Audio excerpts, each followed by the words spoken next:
Olá, queridos, graça e paz, tudo bem com vocês?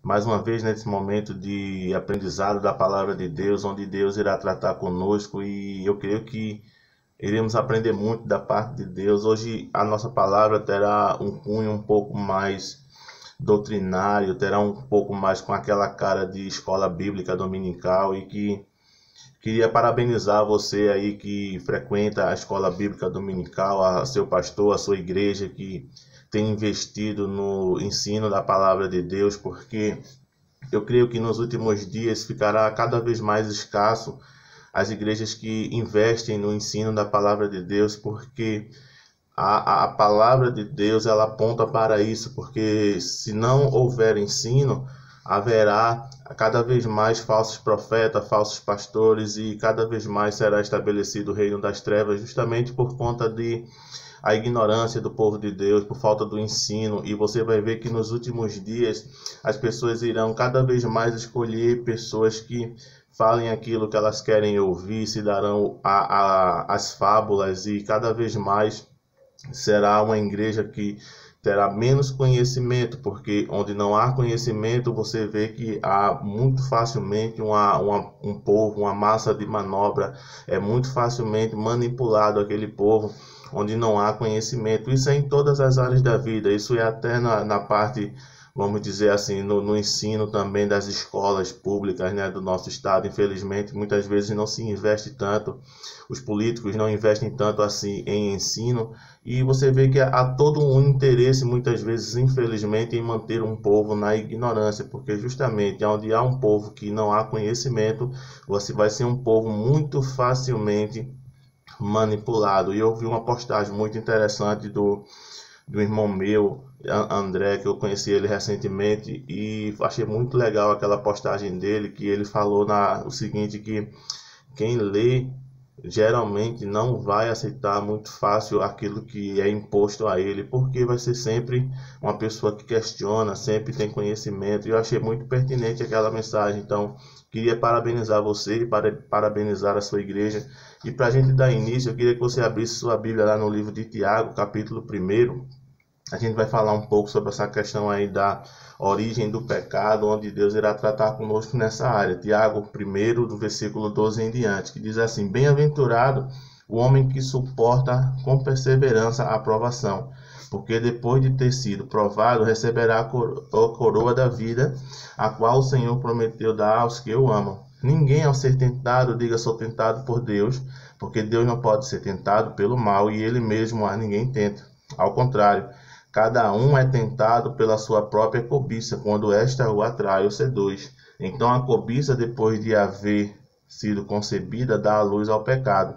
E o pecado, uma vez consumado, ele gera a morte. Para entendermos o que está sendo dito aqui, precisamos separar muito bem aquilo que é provação e aquilo que é tentação. Provação, em resumo, seria fatores externos. São aquelas coisas que acontecem, que está além da sua capacidade, além da sua decisão, vamos dizer assim.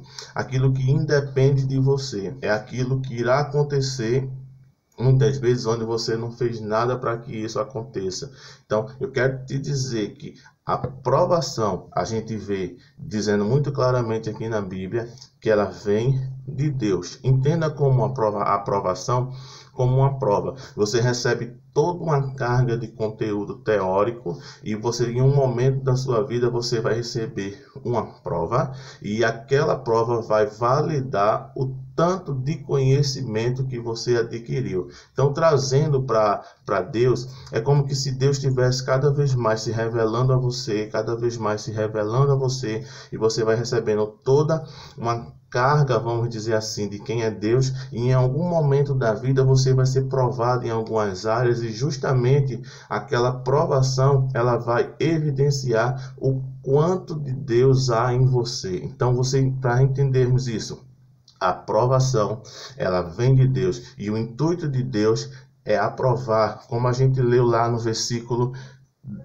13, no versículo 12, a gente vai ver Deus dizendo justamente o seguinte, que aqueles que sofrerem a provação, eles vão ter como prêmio a coroa da vida, que essa coroa da vida, ela nada mais é que o prêmio, o símbolo dos vencedores. Eu queria que você voltasse sua Bíblia um pouco lá para 1 Coríntios, capítulo 9, versículo 25.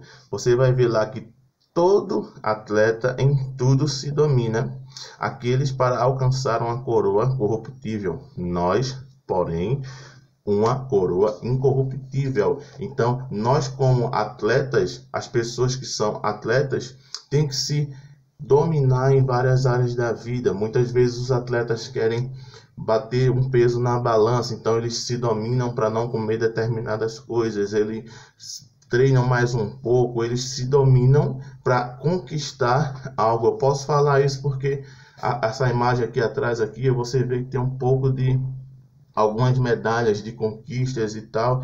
Graças a Deus eu não tenho problema com balança, porque a minha categoria é dos mais pesados, mas eu tenho que me preocupar com algumas áreas da vida. Eu tenho que me manter em treino, eu tenho que me manter com o meu gás em dia, eu tenho que me manter com a minha força, com a técnica. Então eu tenho que me dominar em algumas áreas da vida para conquistar algumas medalhas, mas essas medalhas, com o tempo elas irão oxidar, eu vou ter que estar limpando.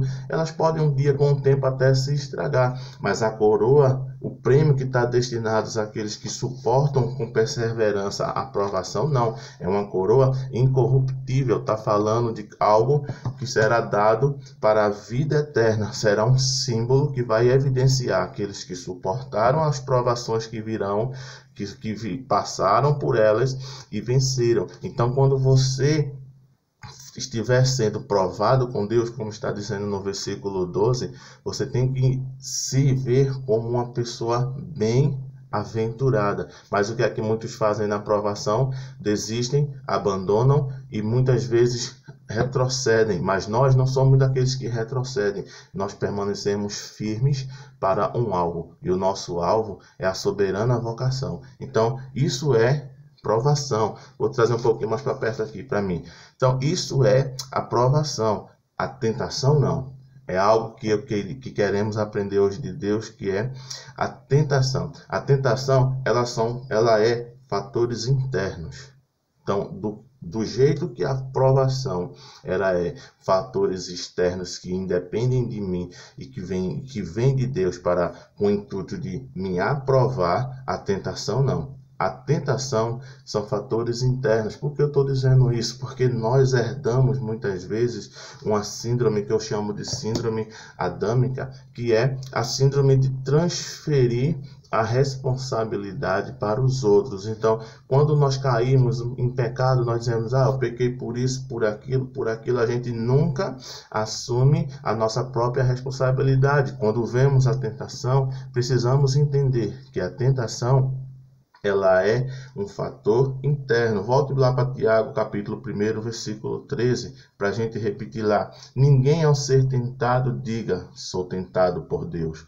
Porque Deus não tenta a ninguém, porque ele não pode ser tentado pelo mal. Então, quando eu vejo um versículo desse, eu tiro toda a responsabilidade que eu quero jogar em cima de Satanás, em cima do diabo, e eu trago para mim. Entendeu? Eu estou sendo tentado, é Deus que está me tentando. Não, Deus não vai tentar você. A gente vai ver aonde vai entrar a parte de Satanás ainda aí. Mas o que eu quero te dizer é que você entenda muito claramente o que é provação, que vem de Deus, e o que é tentação, que é totalmente responsabilidade sua. Então, Deus, ele não tenta ninguém. A tentação não vem de Deus. Segundo, o que eu desejo é justamente o que irá me seduzir. Lá no versículo 14, ao contrário, cada um quando é tentado pela sua própria cobiça, quando esta o atrai e o seduz. Então, quando eu estou sendo tentado, seja lá em que área da vida, você sabe muito bem a área em onde você é tentado. Pare de ser inocente, que você não é inocente. Você sabe muito bem aquilo que você deseja, e é justamente esse desejo que vai lhe atrair, que vai lhe seduzir. Então, eu sou tentado por aquilo que eu estou sendo desejoso, que eu estou desejando naquele momento. Então, o terceiro, quando eu sou seduzido, é que vem a luz o pecado. Preste atenção lá no versículo 15. Então essa cobiça, depois de haver sido concebida, dá luz ao pecado. E o pecado, uma vez sendo consumado, gera a morte. Então você vê que quando eu estou desejando aquilo, eu sou seduzido por aquilo, vai dar a luz ao pecado. Satanás entra justamente aí. Então é isso que eu quero que você entenda, que quando eu sou seduzido, vem a luz ao pecado. Esse pecado consumado, ele vai gerar a morte. Quando vem a luz, você entenda que é como que fosse, vai vir a ideia de como eu vou fazer para pecar. Queria que você abrisse lá sua Bíblia em Romanos capítulo 6, 21 em diante, que vai dizer assim: naquele tempo, que resultado vocês escolheram? Somente as coisas que agora vocês se envergonham, porque o fim delas é a morte. Porque agora, libertos do pecado, transformados em servos de Deus, tende por fruto a vossa santificação e por fim a vida eterna. Porque o salário do pecado é a morte, mas o dom gratuito de Deus é a vida eterna em Cristo Jesus, nosso Senhor. E precisamos entender também que essa morte, muitas vezes, ela nem sempre será uma morte física. Essa morte, ela é uma morte também espiritual. Se você lembra lá o que aconteceu em Gênesis, você vai ver que quando Eva tocou lá no fruto do conhecimento, ela não morreu. E ela tinha um entendimento de que se tocasse, depois você acompanha na sua Bíblia lá em casa, se ela tocasse, ela morreria. Mas ela viu que quando tocou, ela não morreu. Ela consumiu, também não morreu. Ela acreditava piamente que aquela morte que estava sendo falada ali era uma morte física, mas não era aquilo que estava sendo tratado naquele momento. Mas a gente fala sobre isso aí em algum outro momento. Então, você vê que essa morte também ela pode ser uma morte física. Eu poderia dar vários exemplos aqui, mas eu queria que você dê 2 exemplos e com isso a gente encerra. Vá lá para Salmo 32, lá no Salmo 32, verso 3, você vai ver que enquanto eu me encalei o pecado, se envelheceram os meus ossos pelos meus constantes gemidos todos os dias. Versículo 4, porque a tua mão pesava sobre mim de dia e de noite, e o meu vigor se tornou em sequidão de vida. Então você vê que quando o salmista diz que enquanto ele não confessou o seu pecado, foi como que se os seus ossos estivessem se secando. É como se fosse, entenda assim de uma forma bem simples, foi um câncer nos seus ossos, porque ele sentia todos os dias a mão do Senhor pesando em cima dele. Isso é, aqueles que têm o Espírito de Deus dentro deles, eles sentem muito claramente isso quando peca. Quem não tem não, peca de todo jeito e não sente nada não. Pelo contrário, se sente até melhor. Mas nós, aqueles que estamos procurando viver uma vida de forma a agradar a Deus, quando pecamos, sentimos isso em nós. Então, lá em Isaías, capítulo 59, outra coisa que é muito forte também, você vai ver que 59, verso 1 e o 2, você vai ver que a mão do Senhor não está encolhida para que não possa salvar, nem o seu ouvido surdo para não poder ouvir.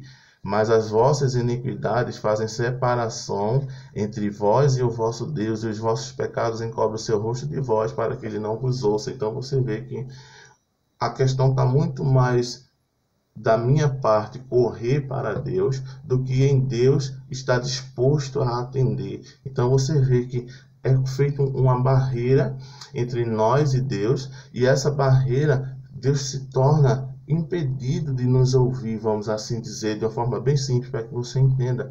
Porque as nossas iniquidades fazem essa barreira entre nós e o nosso Deus. Então nós temos que levar o pecado mais a sério, nós temos que tratar o pecado como algo sério. Muitas vezes a gente trata o pecado pormenorizando ele, como, o irmão tem um problema. Não, o irmão não tem um problema, o irmão tem um pecado. E nós não temos problemas, sabe? O problema é você ter uma dor de barriga, você vai lá e toma um remédio. E muitas vezes nós tratamos o pecado como algo tão pequeno, não levamos muito a sério, e muitas vezes ficamos brincando de ser crentes, e precisamos entender que o diabo ele não brinca de ser diabo. Então nós temos que parar de brincar também de sermos crentes, e temos que levar mais a sério isso, e temos que tratar o pecado lá na sua origem, que é na tentação. E tentação é algo que nós nunca iremos deixar de ter, porque nós precisamos entender que enquanto vida estivermos, nós iremos ser tentados, e justamente temos que,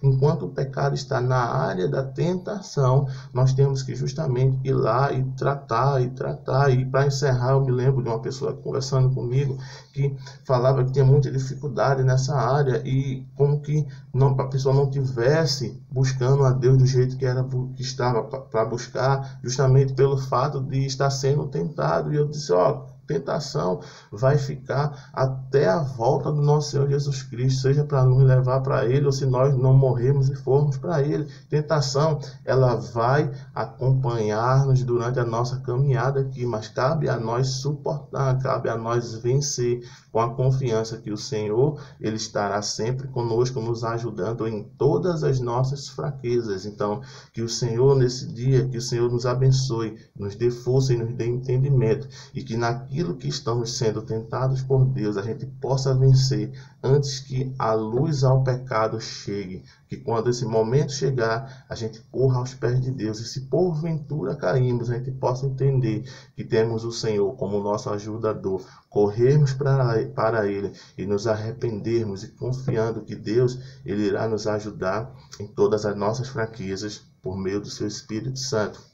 Então, que o Senhor te abençoe, que o Senhor te guarde, que o Senhor faça resplandecer o seu rosto sobre ti, que o Senhor te dê a paz, e que o nosso amigo Espírito Santo, ele venha nos ajudar em toda a nossa caminhada aqui nessa terra. Então, graça e paz, queridos, compartilhe esse vídeo aí, e que esse vídeo venha ter um alcance resgatador na vida daqueles que estão sofrendo tentação. Em nome de Jesus, queridos, amém.